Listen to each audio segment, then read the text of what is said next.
it's Mari McInerney from Croaky back here at the Choosing Wisely National Conference, and I've got Simon Judkins here again and one of his colleagues to talk about. We wanted to talk about the carbon footprint of the health sector, which is not insubstantial, and where it fits with the Choosing Wisely movement. Simon, can you tell us about that footprint?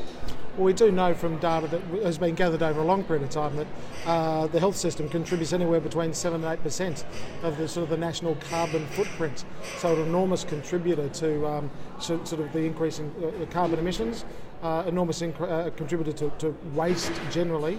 And I think there is a movement to really look at how we can reduce our significant carbon footprint. And so you're Camilla, could I first get you to introduce yourself and your role? I'm Camilla Radio-George, so I'm the Manager of Innovation Projects within Safer Care Victoria.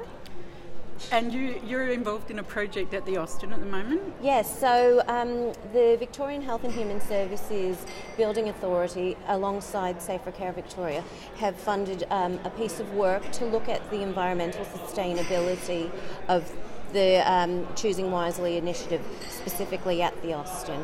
Can you run us through the details of that? So what we're actually looking at is the impacts of the reduction of test ordering and how that actually impacts our carbon footprint. We know, for example, every time we order a urine sample, it goes up in a little plastic container, it goes up in a plastic bag. There's costs in obviously processing that request, but then obviously there's then the disposable cost. So we're throwing out a plastic bag, we're throwing out a plastic container, so we can reduce the inappropriate tests and actually do the tests that are just necessary. We're going to see a significant impact on our carbon footprint, and so that's why we're undertaking this study to see what impact it actually has. And how long do you expect to take with that? Will you publish? What will that be about? The data collection is underway at the moment, so I think it's going to be probably another 6 to 8 months before we can see that come to completion, but certainly we'll be looking to share the impact of that. And Austin and of course Safer Care Victoria has been a part of the scaling up of Choosing Wisely. Is that something that you would also try and scale up?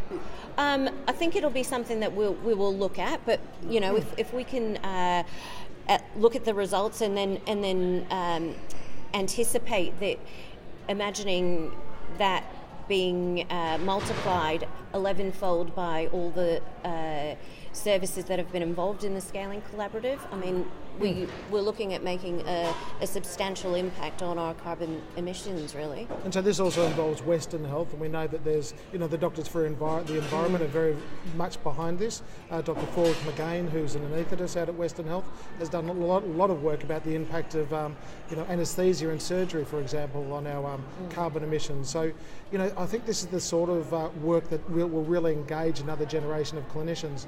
We know, a lot of our younger clinicians, I think a lot of our clinicians, doctors, nurses, do have very much a social justice and a social agenda, and Choosing Wisely and looking at the impacts of better investigations, looking at the reduction in low-value care is another way, I think, and its impact on the environment is just another way of engaging a broader scope of clinicians in the Choosing Wisely initiative. You think it's something, climate change, the carbon footprint, is something that should be more explicitly on the agenda of Choosing Wisely? I think it needs to be on the explicit. I think it does need to be on the agenda of Choosing Wisely because it does have direct impacts. I think it does need to be on the agenda of all health organisations, because I think obviously if we don't address the issues around climate change generally, we do know the health impacts of climate change. We do know that's going to impact our capacity to deliver healthcare.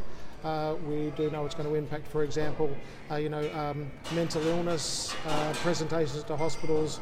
So there's no doubt that climate change is enormous, one of the greatest sort of threats to healthcare. And if we can find innovative, unique ways to engage people in reducing the impact of our health systems on climate change, that can only be a good thing. And can I quickly ask you both, just on the hop, takeaways from today? Anything outstanding? Well, for me, the the development of our narrative really around selling the message of choosing wisely is really came through, and is something that I think we need to get better at doing. I think the main message for me was that there's a whole lot of people out there who want to do this. Yep. This is about linking people with the common goals, and you can just see this meeting is getting bigger and bigger, and I think it will continue to happen that way as we see more and more clinicians realising that there's a social agenda and there's a social movement out there for us to be better, as I said, resource stewards and advocates for a better healthcare system. Fantastic. Thank you both very much.